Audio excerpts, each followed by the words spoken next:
Fala galera, tudo bem com vocês? No vídeo de hoje eu vou falar a respeito de um objeto que eu tenho na mesa aqui do meu escritório, que eu acho que vocês vão gostar bastante. E discorrer, filosofar em cima dele. Dá pra gente falar sobre matemática, dá pra gente falar sobre finanças pessoais, sobre filosofia de vida, um monte de coisa só olhando pra este simples objeto aqui. Antes de tudo, deixa eu chamar a vinheta.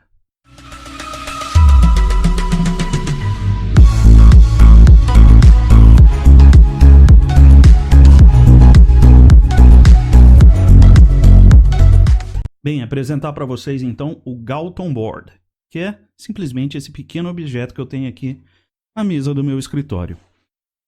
Olha que legal, vocês vão ter aí o resumo e o mapa mental no link aqui na descrição. É só clicar ali, beleza?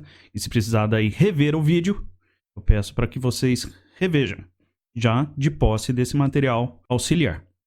Prometo ser o mais didático possível e deixa aí nos comentários qualquer dúvida que venha a ter. Segue a gente lá no Instagram, ativa o sininho e vamos nessa.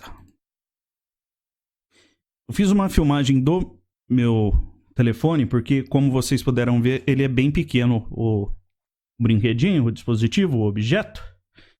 Então aqui ele está, eu vou colocar ele para funcionar. Nada mais é do que um acrílico. Eu tenho uma meia ampulheta ali com cerca de 3.000 bolinhas de metal que são guiadas por um conjunto de pinos e acabam caindo ali, formando uma curva gaussiana. Olha que interessante. Vamos.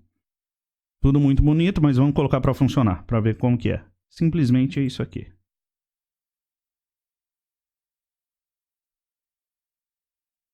Somente isso. E com base nisso a gente vai ter um mundaréu de coisa para conversar a respeito. Vou começar a falar desse conjunto de pinos aqui, onde as bolinhas vão sendo guiadas até cair aqui na parte inferior. Tem umas canaletas, né, numeradas de 1 a 28 e por aí segue o jogo. Primeiro ponto a mencionar é o triângulo de Pascal.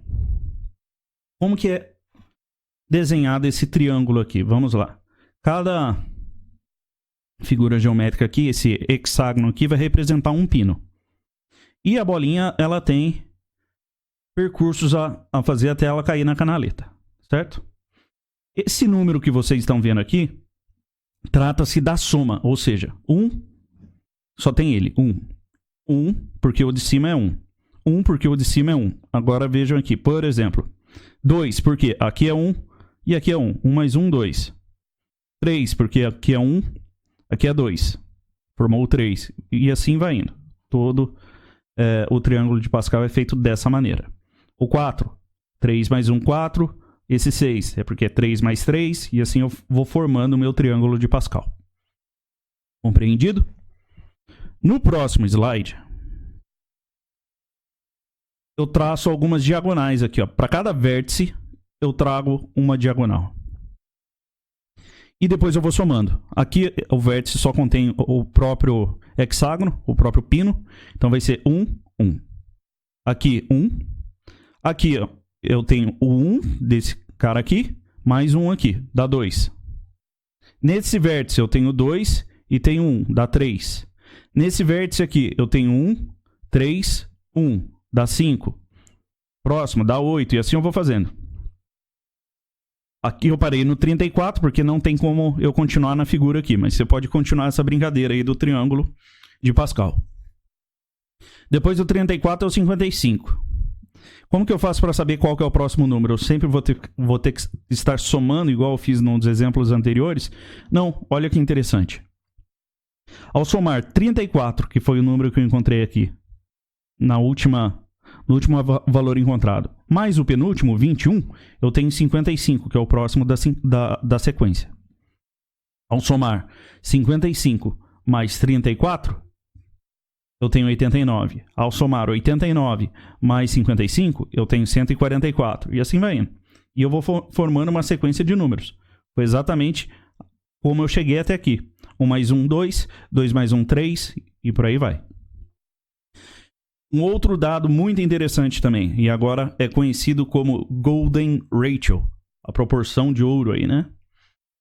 Se eu pegar dois números da sequência, 377 dividido por 233, eu tenho 1.618. E se eu inverter essa equação, eu vou ter 0,618. A diferença é só de 1. E dá para eu brincar de mais uma maneira ainda, pulando um número. Eu tenho 34, eu vou pular o 21 e pegar o 13 e dividir. Vai dar 0,382. Vou pegar o 21, pular o 34 e pegar o 55. 382. E essa proporção segue ad eternum. E com isso, a gente chega no famoso Fibonacci. Essa proporção áurea. Exemplos de Fibonacci. A gente pode encontrar Fibonacci em todo qualquer canto. Em pinturas, em plantas, flores, na galáxia, a proporção do corpo humano, a proporção do rosto, no olho de um furacão.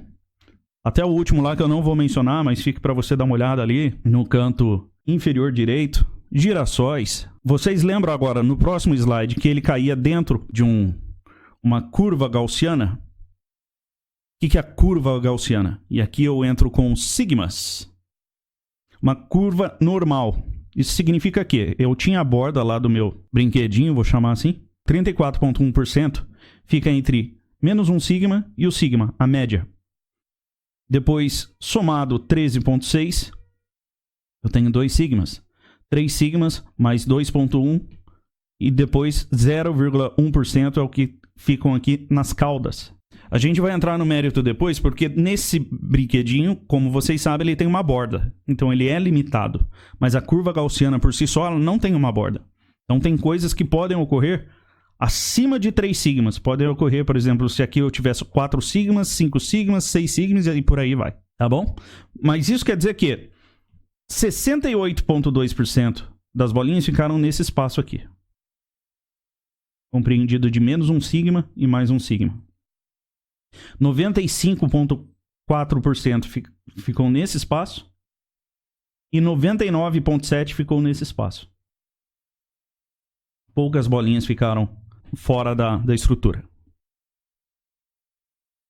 Para quem gosta, eu vou deixar aí depois, porque o Fibonacci ele trata mais ou menos tudo em 2 dimensões. Aqui é onde entra a terceira dimensão. Eu entro com um eixo imaginário, um eixo real, para fazer as fractais de Mandelbrot. E eu coloquei ali um versículo bíblico de Eclesiastes que fala que o que foi tornará a ser e o que foi feito se fará novamente. Não há nada de novo debaixo do sol. Mandelbrot utilizou uma equação que está ali, ó, que ele vai retroalimentando essa equação e colocando uma constante que acaba se criando fractais e criando com isso diversas estruturas geométricas complexas, porque é através de um eixo complexo com números imaginários e reais, até que ele volta para um ponto central. Eu vou deixar para vocês pesquisarem depois as fractais de Mandelbrot. É muito interessante. E a gente também, embrionariamente, utiliza desse conceito para vida financeira. Falando lá da nossa curva de Gauss, eu só fiz um breve parênteses nas fractais. A gente pode falar de renda fixa e renda variável. Renda fixa te propõe segurança. Vamos supor que você é um trabalhador assalariado, trabalha via sistema CLT, todo mês tem o seu salário. Ele poderia ser muito bem uma reta aqui nessa curva gaussiana. Eu só coloquei uma barrinha um pouquinho maior, porque algumas vezes você pode ter uma bonificação extra, uma hora extra que não estava compensando. Então tem um pouquinho de variação dentro da sua renda fixa, do seu salário. Mas aqui você tem total segurança. Você é um cara concursado, está lá recebendo seu salário todo mês. E aqui, o variável, como o próprio nome diz, varia. Então, você tem áreas de prejuízo e áreas de lucro acima da média. Com isso, eu quero dizer que aqui você tem segurança.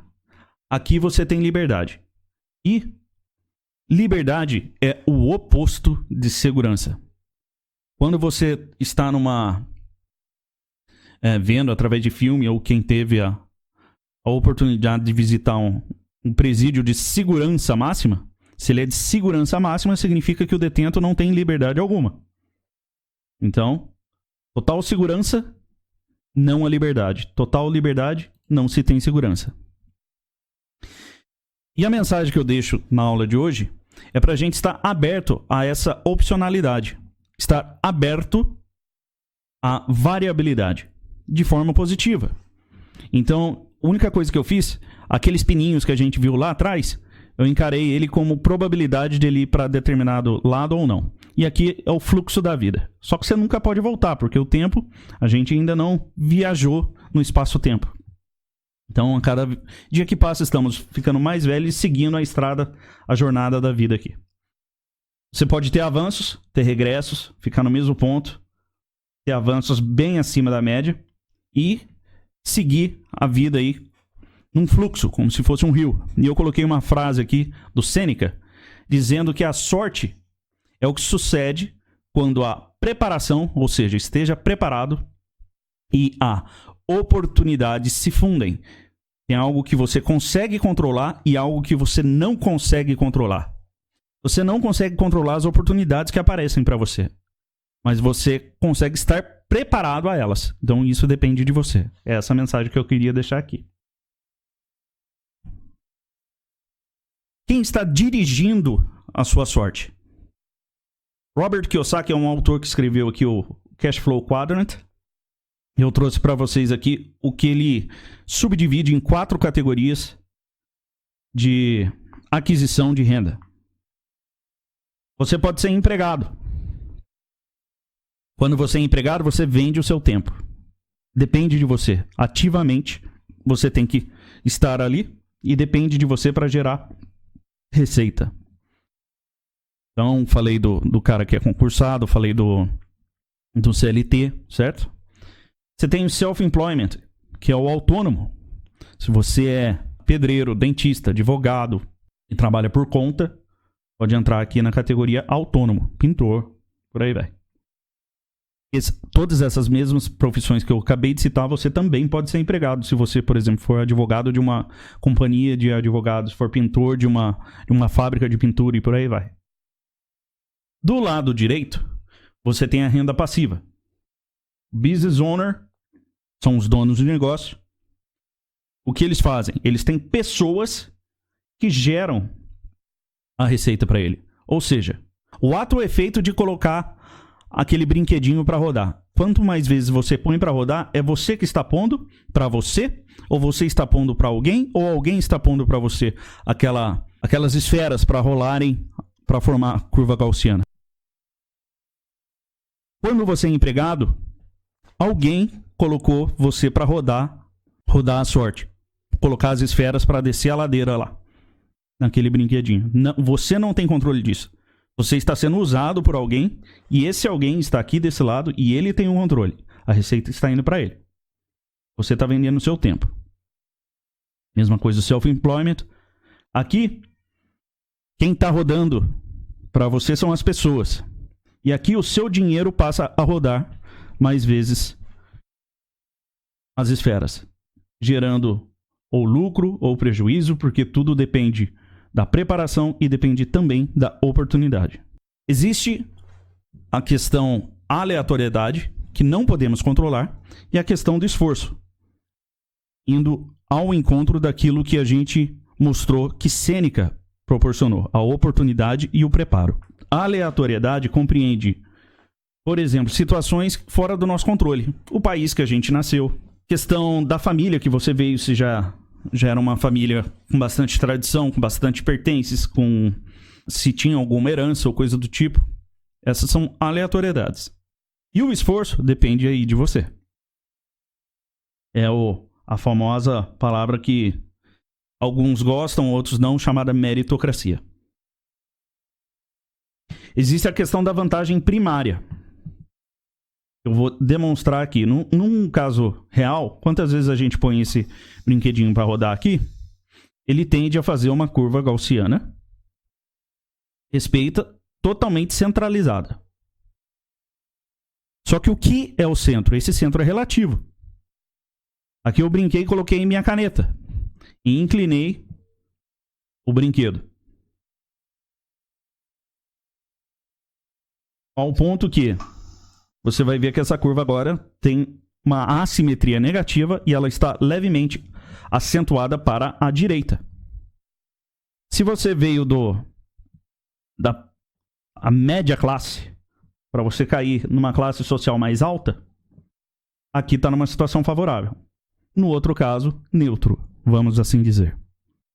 Isso um exemplo de aleatoriedade. Mas o exemplo de esforço, se você veio do lado esquerdo, aqui, você pode, por mérito, estudando, correndo atrás do prejuízo, batalhando, tentar pender para o lado lucrativo, para o lado positivo da força. E esse é o meu ponto aqui. Então, há coisas que dependem de você e há coisas que não dependem de você.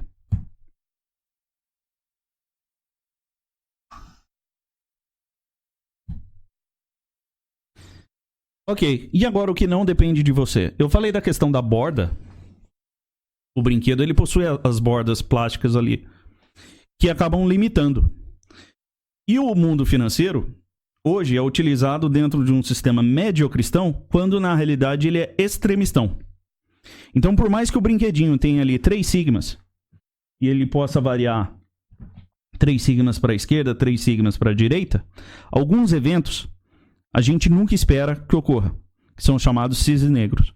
Agora, falando especificamente do mercado financeiro, em 31 de agosto de 2008, chances de um colapso era uma chance em 20 milhões. Ou seja, um trader que faz aí os seus trades diariamente não esperaria ver uma performance similar a essa em 100 mil anos.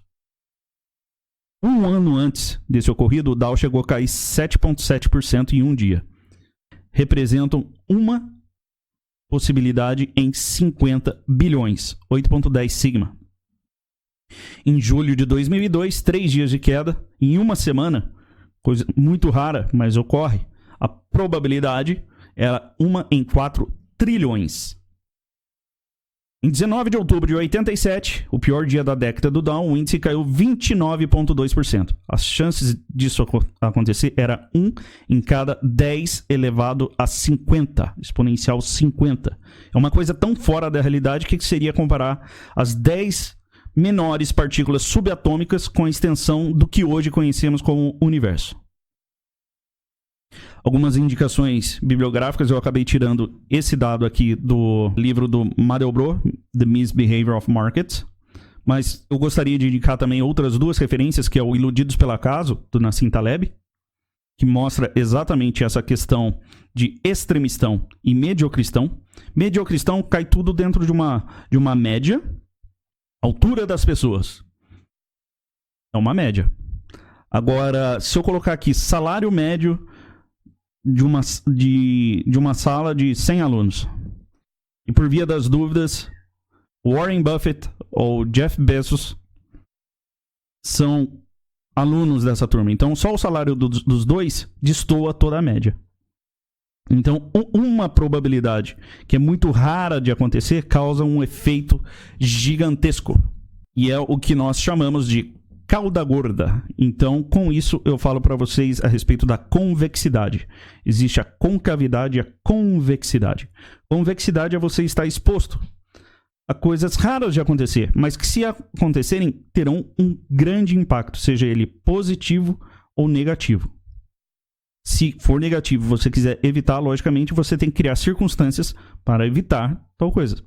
Das quais, sempre avaliando a questão risco-retorno. Quanto me custará para a possibilidade de evitar tal desgraça? Um exemplo.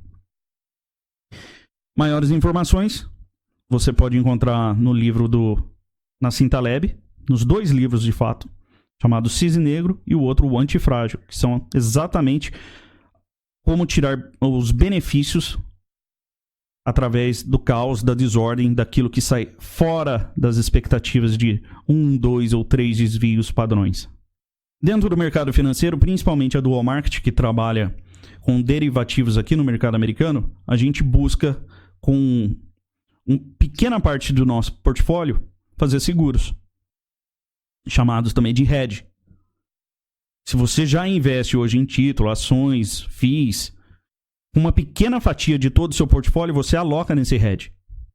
E se caso aconteça, igual exemplos que a gente colocou, são raros, eu citei ali 5 exemplos.